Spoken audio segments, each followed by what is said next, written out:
In this video, we're going to outline the essential tools that you need to own if you have a bike with hydraulic disc brakes and wish to perform your own maintenance at home. Now, previously we've done a video on essential tools for road cyclists to own, and this video is in addition to that. We would highly recommend that all cyclists own the tools that were outlined in that video, the likes of Allen keys, a track pump, a work stand, a torque wrench, and the rest. And the cost of buying tools up front to do your own maintenance can be off-putting for some people, but it works out cheaper in the long run, and it's also satisfying to be self-sufficient. And yes, the bike behind me does have rim brakes. Ignore that for now. First up, I'd recommend a BARB tool. This is used to insert a little metal barb into the end of the hydraulic hoses on Shimano hydraulic disc brake systems. Also used on some older SRAM disc brake systems as well, but more modern SRAM disc brake group sets use a threaded barb, which can be inserted with a T8 Torx key, so you don't need the BARB tool. I've seen people in the past try and bodge this job with a hammer and use that to force a barb into the end of a hose. We'd highly recommend you don't do this, as it can damage the hose and also damage the barb. Next up, we would recommend a hose cutter. Now, hose cutters are specifically designed to cut hydraulic hoses that connect your hydraulic levers to your calipers. And a good example is this HBT1 from Park. It's got the hose cutter part there, but it also features that aforementioned barb insertion tool integrated into it as well. It's useful as it's a two-in-one tool.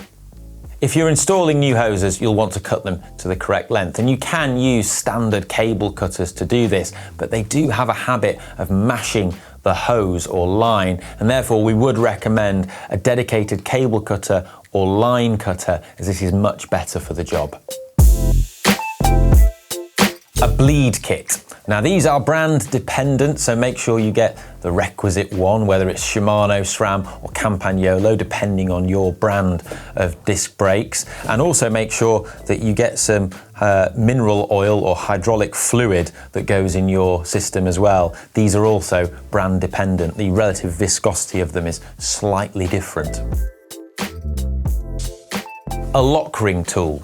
Now, most road bike disc brakes are center lock and feature one of two different lock rings that hold the rotor onto the wheel. Either a cassette lock ring, which will require a cassette tool, such as this one's built onto a wrench, or a bottom bracket style lock ring where the teeth are on the outside of the lock ring and would require a tool like this. So depending on the type that you have, I would say make sure you have the requisite tool, as this will allow you to, well, replace, remove or install disc brake rotors, which is especially useful if you, say, want to travel with your bike, as removing the rotors can help protect them, or if you just need to replace them. A rotor truing fork or spanner.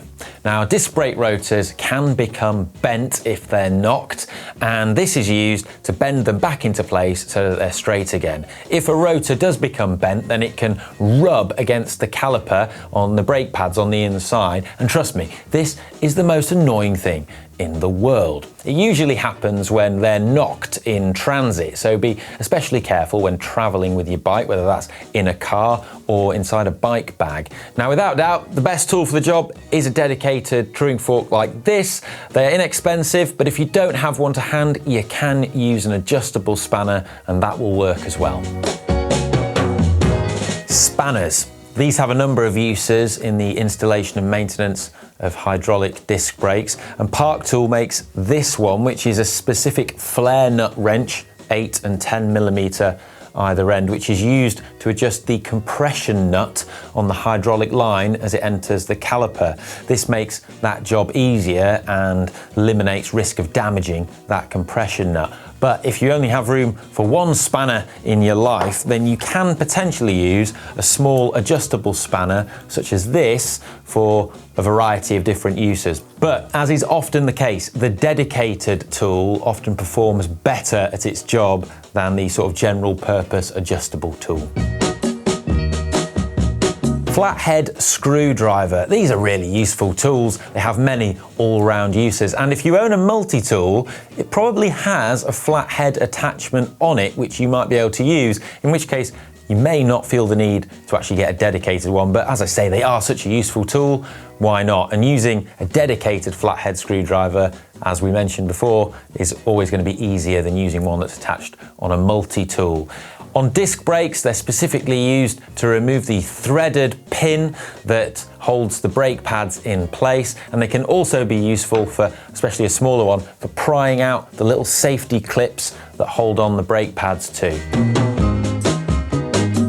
Pad setting tool or spacer. Now this is useful for resetting your pistons and spacing your brake pads apart inside the hydraulic caliper. Many a home mechanic will try and bodge this job by using something like a flat-headed screwdriver, but we strongly recommend you don't do this, as it can very easily gouge the surface of your brake pads and damage them. The Park Tool PP 1.2 is an example of one of the correct tools for the job, but there are others as well.